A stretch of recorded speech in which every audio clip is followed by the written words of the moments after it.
Sanibonani, umqeqeshi wensizwa. Bathi ubhuntsubhuntshu kanjani ke phuzo majiqo man.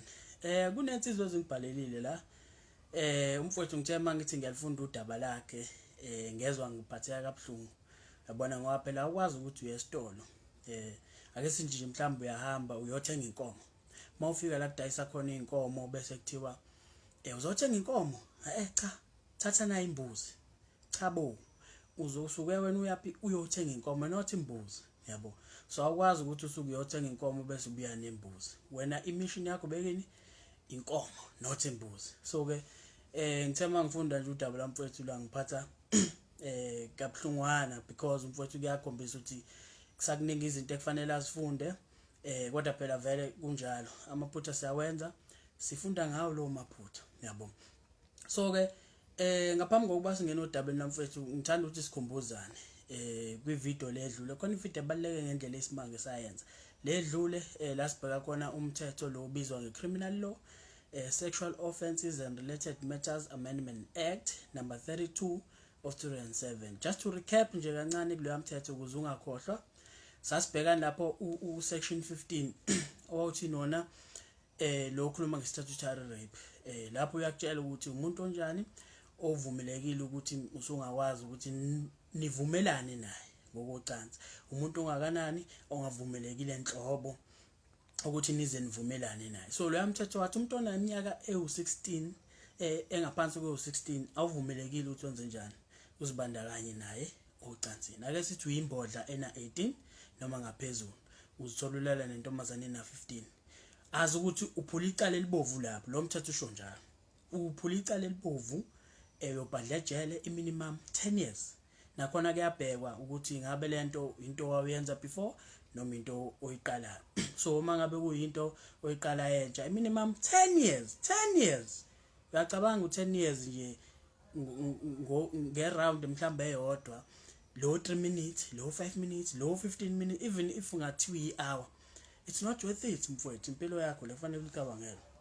So uma uyinsizwa ehlakaniphile awulali nezingane. So lo yamthetho uthini? Uthi age of consent, ngamanye amazwi umuntu osungakwazi ukuthi uvumelane naye, umuntu oneminyaka emingaki ewu16 uyaphezulu. But nakhona why ungarisk impilo yakho ngomuntu omncane kangaka? Ngomuntu phela uyariska nakhona even thiwe na 16 still usarisk, yabo. Mawuna 18 yaphezulu still usariska mfowethu, ngoba kahle kahle umuntu ongaphansi kwalo mnyaka akuvumelekile nje enhlobo, whether uvumile noma akavumanga akuvumelekile. But njengoba ngihlezi ngitshela ngithini, ukungazi kudala ubuhlungu. So isinqumo sakho uma uqhubeka nengane encane, mina ngidalela ingane encane mfowethu, usidalwa nje ngiallergic engane encane because impilo yami awungocansi nje sengaze ngobhadla ejele. Cha, akwazi bebaningi kangaka labantu. Kodwa ke ungakhohlwa ukulike ivideo kamqeqeshi wakho, sazoqhubeka sifundisana. Ake sibheke udaba lamfowethu lolu. So ngaphambi kokuba singene kulona, kukhona enye insizwe ebhalile lapha. Uthi umfowethu ke ngibingelele umqeqeshi wazo. Ukushayela bengikubuka njengento enzima kunakho konke emhlabeni. Awu mfowethu, ihabela ingaka, ihabela ihlazo. Uthi umfowethu ke kepha ngithe uma ngibona ama YouTube videos wakho kanye nokufunda nezindaba ozibhalile kuleli khasi, ngivele ngakubona kuyinto engesona isimanga, kanti futhi kungenze ngarealize ukuthi I've been holding myself back. Good, ngiyabongela mfowethu. Uthi umfowethu ke ngithi angedlulisa ukubonga okukhulu ngalokho okwenzayo umqeqeshi wami, uze ungadikibali naNkulunkulu ngathi angakubusisa. Well, ngiyazamukela mfowethu izibusiso zakho, ngiyabonga ngendlela esimanga. Ngoba phela ngihlezi ngisho ngithi uma into ingasebenzeli ishiye, uma isebenzela qhubeka nayo. So umfowethu futhi ke kuyamsebenzela, ayikho mfowethu into yofika naye emhlabeni yosebenzela wonke umuntu, yabo. So esikhundleni sokuthi uzama umqeda amandla umuntu, ngcono uvele uyishiye kanjalo into. So ngiyabonga mfowethu ngamazwi akho okukhombisa ukuthi ikhala enjabulo khona la liyakhona. So umfowethu ke lo bhalile uthi ke sawubona mqeqeshi, nginenkinga la, ngenza iphutha elikhulu lokushela intombi ngingakazi ngawe. So mfowethu cha, akusilona iphutha phela, ngeke kuzuhlale ulinde ukuthi umqeqeshi ukuthi hayi fanele ngazi umqeqeshi iqala kuyimangishela. Cha, akusilona iphutha but ngiyaunderstanda ukuthi ubuqonda ukuthini lapho uthi ubafake kodwa ke sengiwabonile ama video akho ashoyo ukuthi ingane ayishelwa efonini. Well, umthetho oqala mfowethu leyo kufanele wazi sinemithetho elishumi kaqeqeshi wethu loyo omunye umthetho kufanele wazi ukuthi intombazane asishele efonini. Kunemoto ebanga umsindo wela. Okay, siyambile. So why kungafanele intombazane uyishele efonini? Because akufanele uyishele efonini because into engafanele uyenze. Why mangabe umshele efonini ukhombisana ukhombisa ukubikwa. So manje sizihlakaniphile uyakwazi ukuthi umuntu uhlele naye usuku nibonane nikhulume njengabantu asebekhulile. Kufanele kube nomehluko phakathi kwakho nengane. Yabo ungenzi sokwengane ubumdala. Kufanele kube nomehluko phakathi kwengane nomuntu omdala.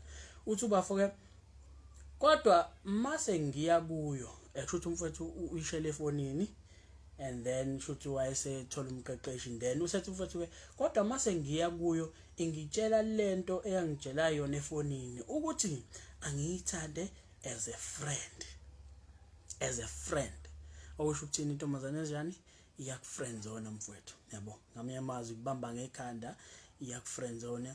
Can you imagine mfowethu uyesitolo ake sithi uyahamba uyothenga inkomo njengoba ngishilo mawufika la kudayisa khona inkomo bese wethu uzothenga inkomo ayingeke mfowethu inkomo ayikufanele wena thatha nayo imbuzi yabo. So mangabe insizwe ehlakaniphile ngeke uzuyithatha imbuzi because awuzile ukuzothenga imbuzi uzothenga inkomo but ake ngiqedela uthi mfowethu ke okungimangazayo ukuthi ensukwini yake yakhuluma ngami kumngani wayo yathi ngiyayichaza. Ingabe kuchazani lokho? So wayivala lapho umfowethu. So njengoba ngisho ngithi ake sithi khona inyanga enkulu uSosobala eyathenga ibhanoyi. Can you imagine uSosobala kube wathi ehambe yothenga ibhanoyi esuka nje kwakhe yothenga ibhanoyi bese efika la kudayisa khona amabhanoyi kuthi hayi Sosobala amabhanoyi awekho nayi imoto thatha imoto chabo uSosobala ngoba inyanga ehlakaniphile ngeke azayithatha imoto because yena ufunani ufuna ibhanoyi. So umuntu mangabe bekunikeza imoto mawuthatha imoto wena kodwa ubuzothenga ibhanoyi ukhombisa kona ukuthi hayi awuyazi into oyifuna yabo. So uvumela abantu bedlale ngawe. So awuyithatha imoto ngoba unenqwaba yemoto wena ufuna ibhanoyi. So kanjalo nasentombazaneni awukwazi phela ukufika entombazaneni uze kahle kuyona ufika ulethe iproposal yakhe clear uyamtshela lo muntu ukuthi ufisa nakubuhlobo naye ufisa nithandane uyayibeka iproposal yakhe etafuleni bese ethi yena ethi hayi ngcono ungithande as a friend as umngani. Abangani into nayo unabo abangani whether mhlawumbe usesikoleni noma kuphi ngakini abangani into nayo awumdingi umngani wesifazana abanye futhi bakhona. So baningi ngendlela esimanga yabo. So mangabe ubhekane nesimo esikanjalo mawinsizwe engahlakaniphileke uzovuma akufake kwi-friend zone qala mhlawumbe uhlalele ethembeni lokuthi hayi ngizoqala sibabangani qala sazane sijwayelane sibabangani isikhathi bese siyathandana ke. Well ngoba wensizwe njani engaqeqeshekile uyokwenza kanjalo. So usakuyo leyo friend zone leyo gwiliza kuyona iyofika enye insizwa ngeke izingene kwi-friend zone iyofika yenza umsebenzi ngendlela efanele wena usaguliza ngapha kwi-friend zone. Ma kwi-friend zone lo muntu loba ngisho ngithi awukwazi ukumqabula awukwazi ukulala naye kwi-friend zone yabo. So ungayivumeli leyo nto wena imandate yakho ibe clear ubufuna ukuthandana naye lo muntu ukwenza njani ukuphonza kwi-friend zone. So ungavumeli lokho but kuyakhombisa ukuthi mfowethu kusaningi kufanele ukufunde ngoba wena njoba mangifunda udaba lakho kusho lo muntu umtshelile wathi uyamthanda wayesethi yena shothi fanele umthande as a friend. So mangabe insizwe ehlaniphile uyazi ukuthi intombazana awuvele uqhamuka uyitshela ukuthi uyayithanda nje yabo because naye lo muntu awumazi uyisimo kanjani naye akakwazi ukuthi uyisimo kanjani. Wayevele kufanele avume athi hayi nami bhuti ngiyakuthanda. Abanye abantu basathatha ngokuthi hayi uzothi mawuyitshela intombazana ukuthi uyayithanda bese ethi hayi nami bhuti ngikubuke ngakuthanda ungichazile hayi na ngcono sithandana. Cha akuhambi kanjalo. It's a process. Lo muntu njengoba ngihlezi ngithi umuntu kufanele ukwazi ukuthi nihlangane ningagcini ukukhuluma efonini nihlangane nifundane nibone ukuthi khona nilani ngakhona nomabili ngaphandle njengoba ngihlezi ngisho ngithi imilenze iyavuleka ngaphandle kokuthi umuntu umtshele ukuthi uyamthanda yabo. But ke ngithe mangingena kulensizwa le ngibhalele ngabona ukuthi hayi insizwa le esase high school mangibuka nje profile yakhe intombazana ngiyambona ukuthi usase high school futhi usayinsizwa nje usayibhongu nje ethakhula yabo so kusakuningi kufanele akufune so ke ngeke kungijabulise ukuthi mangabe usayinsizwa usase high school kuyaba mhlambe egcineni konyaka ushanga 5 wentombi nga10 wentombi aziyajabula insizwa ngapha nangapha but uthola ukuthi umatric awuphasanga kahle okanye ufelile yabo so kube futhi mina umsebenzi wami nje umqeqeshi wangenzange ngize ngikwenze ngendlela angifuni ukukuhlomekisa into engiyitshela wena kufanele ngiyitshele nomuntu wasekhaya okanye into engiyitshela umuntu wasekhaya kufanele ngiyitshele nawe yabo so ngenza ukulungisa mina angikwazi ukuthi ke ngikunikeze zonke indlela ukuthi uqonywe ngapha nangapha kuyabo usunenqabe entombi but egcineni kosuku usuyafeyila okwenye uphasi kahle njengoba ngisho ukuthi mawusayingane vuma ukuthi usayingane usazokhula usazoenyuvesi mfowethu usazohlangana namantombazana ngempela othisha abasuke bengadlali mangabe besho njalo bethu usazohlangana namantombazana ngempela because nami ngibile high school ngaba senyuvesi yazazi lezo ndawo yabo so usazohlangana nabantu abahle ngendlela esimanga ukutatazela ngeke kuze kukusize ngalokho nangu Jabulo Zungu yabona mfowethu nangu umvelo Ntokozo uxaba danga imqeqesho uselokhu ngalala mfowethu udanga imqeqesho selokhu ngalalela ubhale enye into ke lapha selokhu ngalalela wena nje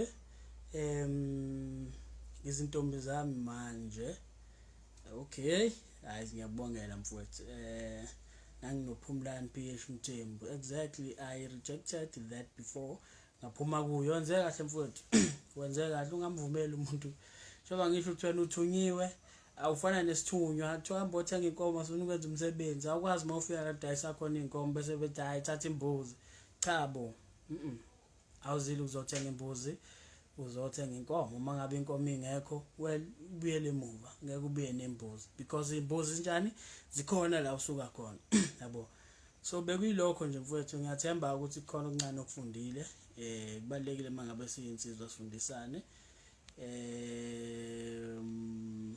okay insizwa ke sithe uPaula lezo uphumlani umvelo Ntokozo Xaba Njabulo Zungu ake ngibonge bafethu ngethuba sisazoqhubeka sifundisana sizoqhubeka njalo mangabe ukhona ufisa ukubuza umqeqeshi ungambhalela ku-inbox bhalele kwi-email kuningi mfowethu kuningi baningi futhi abanye sisazoqhubeka sibe live ngo7 nje sisazoqhubeka sibe live kakhulu angibonge ngethuba